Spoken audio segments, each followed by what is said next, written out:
बिहार में कोरोना महामारी एक बड़ा रूप ले चुकी है। ऊपर से बाढ़। हर साल की तरह बिहार के कई जिले बाढ़ की चपेट में आ चुके हैं। और चूंकि बिहार में चुनाव भी होने हैं, इसलिए पूरे देश की सियासी नजर फिलहाल बिहार पर टिक चुकी है। सियासी गलियारों में तमाम गुणा भाग जारी है। महागठबंधन हो या एनडीए, सभी की जोर आजमाइश चरम पर है। इस बीच कई सवाल खड़े हो रहे हैं। पहला ये कि आखिर बिहार में क्या होगा? क्या विधानसभा चुनाव अपने नियत समय पर होंगे या कोरोना के कारण सरकार का कार्यकाल बढ़ा दिया जाएगा? कहीं ये तो नहीं कि केंद्र सरकार सियासी नफा नुकसान को देखकर वहां राष्ट्रपति शासन लगा दे? और सबसे महत्वपूर्ण सवाल ये कि कोरोना और बाढ़ से जूझ रही बिहार की जनता का मूड फिलहाल क्या है? क्या वो इस समय पर भी चुनाव चाहती है? आइए जानते हैं वरिष्ठ पत्रकार सुभाष चंद्र जी से, जो बिहार की हर नब्ज को बखूबी पहचानते हैं। सुभाष जी, स्वागत है आपका। जी धन्यवाद। सुभाष जी, सबसे पहले आपसे जानना चाहूंगी कि कोरोना की हालत तो पूरे देश में क्या है, सभी को पता है। पूरे देश के सहित बिहार में भी हालात बहुत खराब हैं। महामारी पैर पसार चुकी है और साथ ही उस पर से बाढ़ का प्रकोप भी हर साल की तरह बिहार के लोग झेल रहे हैं। तो चूंकि आप बिहार से ही आते हैं और हाल ही में आप वहां का दौरा करके आए हैं, जायजा लेकर आए हैं, जमीनी हकीकत को आप बेहतर समझते होंगे। तो आप ये बताइए कि वहां की जनता का, बिहार की जनता का इस वक्त मूड क्या दिखाई दे रहा है? क्या वो इन हालातों में भी चुनाव कराने के पक्ष में दिखाई दे रही है? नहीं, देखिए, अगर सबसे पहले ये समझ लीजिए कि बिहार में इस बार 12-13 जिले में बाढ़ है। हाँ, तो दिल्ली में बैठ के या किसी और शहर में बैठ के बाढ़ को लेके कई तरह की चिंता है, लेकिन जो लोग बाढ़ के जिले से आते हैं उनको पता है कि यहाँ बाढ़ हर साल आना है जी। वो जिसका जन्म जब से हुआ तब से उसने बाढ़ देखा है। तो हम लोग बाढ़ की तैयारी 3-4 महीना पहले से कर लेते हैं, क्योंकि पता है कि बाढ़ आना है। अब रही बात कोरोना की, तो कोरोना ऐसा है कि उस पे दिल्ली ने खुद को संभाल लिया, मध्य प्रदेश कुछ हालत तक संभाल लिया। हाँ, तो दिल्ली संभाल लिया, केंद्रीय गृह मंत्री का इंटरफेयर हुआ, संभाल लिया। बिहार में नीतीश कुमार हाथ पर हाथ धरे बैठे रहे। उनको लगा कि हमने प्रवासी मजदूरों से निवेदन किया है कि आप लोग जहां हैं वहीं रुकें, तो वो हमारे यहाँ नहीं आएंगे। सरकारी कोई तैयारी नहीं रही। स्वास्थ्य मंत्री मंगल पांडे, सवाल दिमाग में सबके आएगा कि जब दिल्ली में हालात बिगड़े तो वो मुख्यमंत्री केजरीवाल ने खुद अमित शाह से बात करी, गृह मंत्री से मदद मांगी और अब हालात काफी कंट्रोल में आ चुके हैं। तो बिहार में तो खुद एनडीए की सरकार है, तो क्या केंद्र से मदद की जरूरत अगर पड़ रही है, हालात नहीं कंट्रोल में आ रहे, तो क्यों नहीं मदद ली जा रही है? वो नहीं, देखिए, इसमें है कि कहने के लिए एनडीए की सरकार है, लेकिन उसके मुखिया नीतीश कुमार है। कई बार होता है कि घर में हम साथ भी होते हैं लेकिन हमारा मन नहीं मिलता है। अगर हम इसको 5 साल पीछे चले जाएं, 7 साल पीछे चले जाएं, तो जब नरेंद्र मोदी गुजरात के मुख्यमंत्री थे, बिहार में बाढ़ आई, उन्होंने करोड़ों रुपया का ऑफर दिया, नीतीश कुमार ने ठुकरा दिया। ठीक है, परिस्थिति ऐसी बनी कि मोदी और नीतीश कुमार साथ साथ मंच पे है, अभी साथ में सरकार है, लेकिन नीतीश को कहीं ना कहीं लगता है कि हम अगर केंद्र से मदद मांगे तो हो सकता है हम नीचे हो जाएंगे। इसी कारण इतनी खराब स्थिति होने के बावजूद आज तक नीतीश कुमार की ओर से केंद्र सरकार के लिए कोई नहीं मांगी गई। सबसे हैरत की बात है कि स्वास्थ्य विभाग के प्रधान सचिव महीना दिन पहले ज्वाइन किए हैं। नीतीश कुमार उनको सरेआम बोलते हैं कि अगर आपसे विभाग नहीं संभलता है तो आप विभाग छोड़ दो। तो क्या अगर चुनाव में जनता उनसे पूछेगी कि 15 साल में आपने क्या किया, आपने कुर्सी नहीं छोड़ी। अभी वहां का हालत है कि नीतीश कुमार पूरे राज्य को, कोरोना हो, बाढ़ हो, वो केवल और केवल चुनाव की ओर ले जाना चाहते हैं जी। नीतीश कुमार को। आपने जैसा कि कहा कि अब एक समय रहा है कि नीतीश कुमार की जो राजनीति है वो पूरी लालू के खिलाफ पब्लिसिटी करके अपने फेवर में उन्होंने वोट बटोरे हैं और कुर्सी पर काबिज हुए। लेकिन जनता इतनी नासमझ नहीं है। अगर आज वो लालू की या किसी की नाकामियां गिनाएंगे तो जनता उनकी 15 साल की नाकामियां भी गिनाएगी, जिसमें से कोरोना और बाढ़ वाले जो हालात है वो अभी के हैं। हाल ही के दिखाई दे रहे हैं। तो ऐसे में अब उनकी राजनीति का क्या स्तर रहेगा? क्या उनके पास एजेंडे रहेंगे फिर बोलने के? वो नहीं, देखिए अभी तक नीतीश कुमार को लगता है कि हम सुशासन बाबू हैं, सुशासन बाबू की हमने छवि बनाई है, तो वो जी। अपने छवि के बूते ही चलेंगे। नीतीश कुमार का कुर्सी प्रेम ऐसा है कि जेडीयू में नीतीश के बाद कौन, आपको कोई नाम नहीं मिलेगा। जी बिल्कुल। दिक्कत यह है, तो ये नीतीश के साथ नहीं, ये हर क्षेत्रीय दल के नेता के साथ होता है कि वो अपना सेकेंड लाइन नहीं तैयार होने देते हैं। बिल्कुल। अब वही क्षेत्रीय दलों की सीख लगती है कि सोनिया गांधी ने अपना ली है। वहां भी गांधी परिवार के बाद सेकंड में कौन, तो कोई नहीं। तभी तो सिंधिया और राजेश पायलट निकल के आते हैं। बिल्कुल। तो यहाँ पर तो फिर सिनेरियो यही दिखाई दे रहा है कि अगर गांधी परिवार, मुझे लगता है कि कांग्रेस का पतन का कारण यही है कि एक परिवार तक सीमित हो चुकी है पार्टी और हालात अब बहुत खराब हो गए। अगर वही हालात नीतीश कुमार जी ने सबक कांग्रेस से नहीं लेके वो भी यही अख्तियार करने वाले, तो बिहार की जो जनता है वो भी सब देख रही है। तो आपको क्या लग रहा है किस तरफ मूड पलट सकता है जनता का? वो नहीं, देखिए इस बार का चुनाव थोड़ा दिलचस्प होगा, क्योंकि जो भी दिल्ली से बाहर, बिहार से बाहर के लोग वहां, जिनको वहां के लोग प्रवासी बोलते हैं, वो जबकि वो लोग वहां के मूलवासी हैं, उनको प्रवासी बोलते हैं। तो प्रवासी जो वहां गए, जो आज की जो युवा पीढ़ी है, वो सब नीतीश सरकार से तंग आ चुकी है।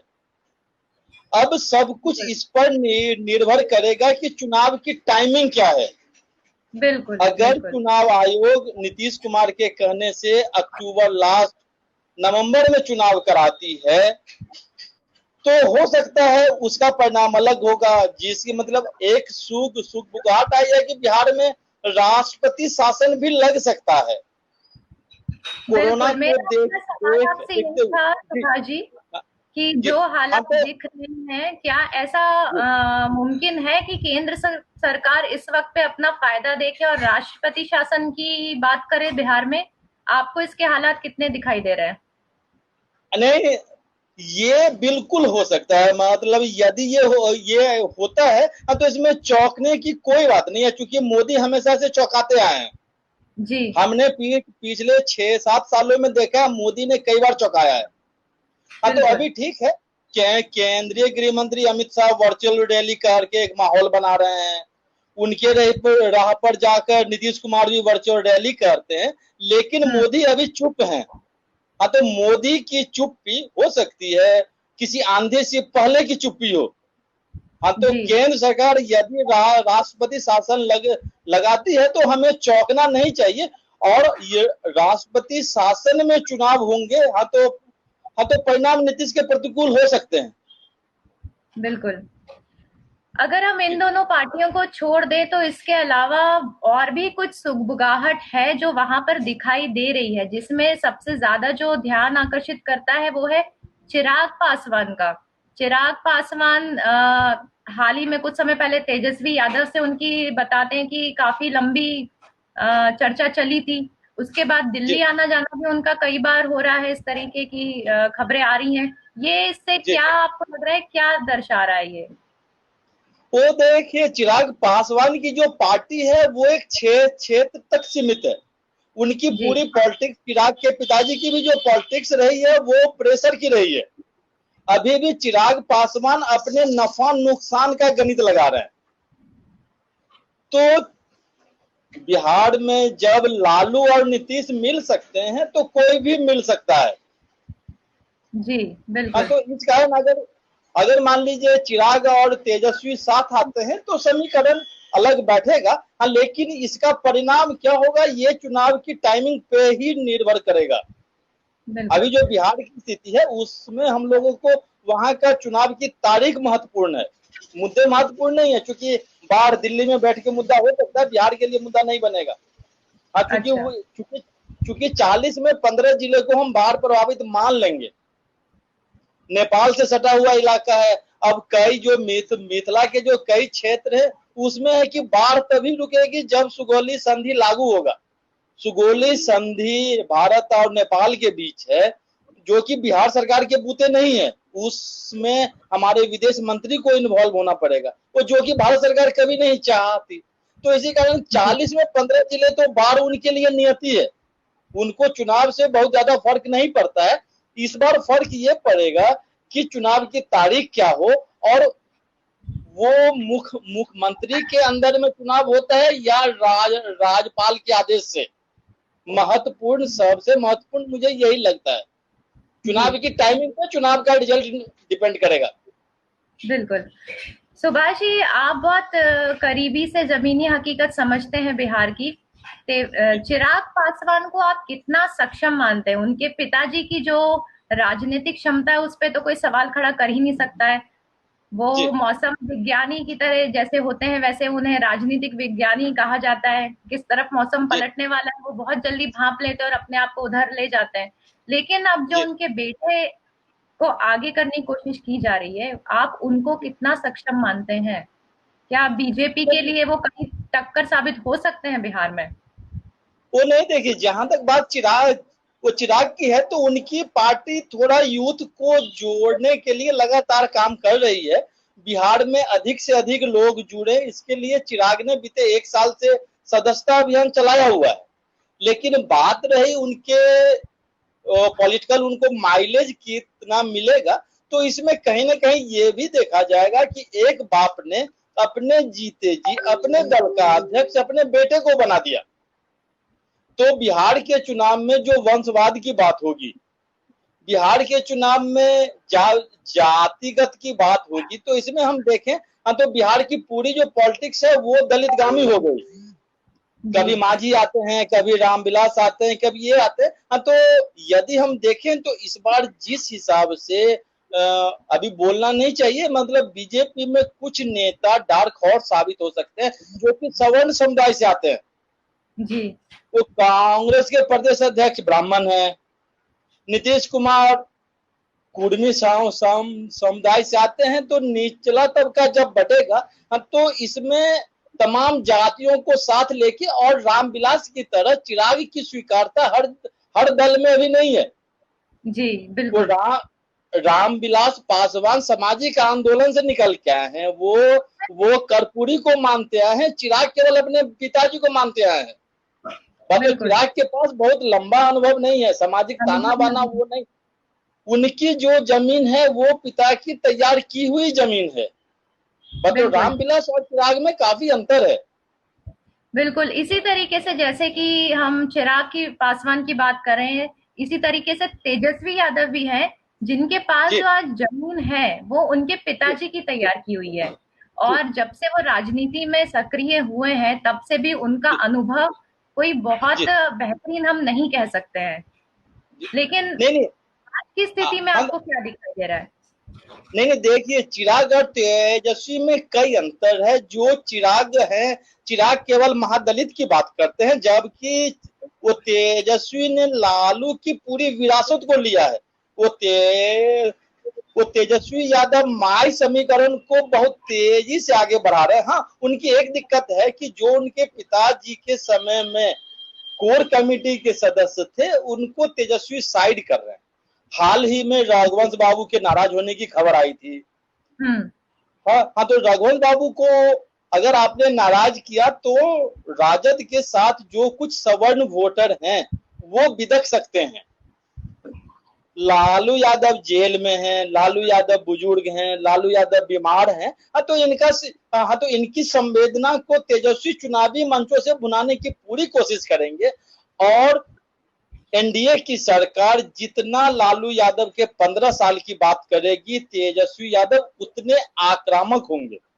तो वैसी स्थिति में जो यादव और मुस्लिम का जो वोट बैंक है वो राजद की ओर शिफ्ट हो सकता है, क्योंकि बिहार में कांग्रेस की स्थिति अभी भी बेहतर नहीं है। कुछ ही पॉकेट्स पे जहां उनके नेता की ठीक ठाक छवि है वही वो नजर आ रहे हैं। तो इसी कारण तेजस्वी ने उनको सरकार चलाने का भी 12-13 महीने का अनुभव रहा है। तो वो धीरे धीरे पार्टी को लेके जा रहे हैं। राबड़ी देवी चुनावी मंचों से मुखर नहीं है। हाँ, लेकिन घर में जो होमवर्क होता है उसमें वो तेजस्वी का पूरा साथ और बेहतर निभा रही है।